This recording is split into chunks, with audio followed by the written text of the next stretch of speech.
C'est ici qu'a eu lieu le carnage. Il était 5 h du matin lorsque des kamikazes déguisés en policiers ont réussi à entrer dans cette maison utilisée par l'ONU. L'assaut durera 3 heures. 9 personnes seront tuées, dont 6 employés des Nations Unies, parmi lesquels un Américain et plusieurs policiers afghans.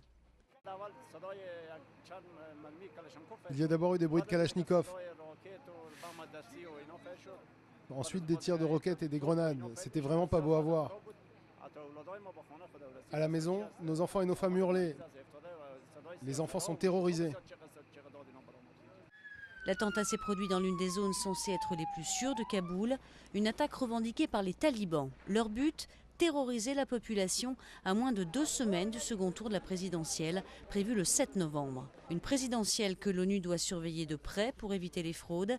Pour son chef de mission à Kaboul, pas question de céder devant le terrorisme. Je le répète, cette attaque ne dissuadera pas l'ONU de continuer à reconstruire ce pays déchiré par la guerre et à donner un meilleur futur au peuple afghan. Nous maintiendrons notre engagement en Afghanistan.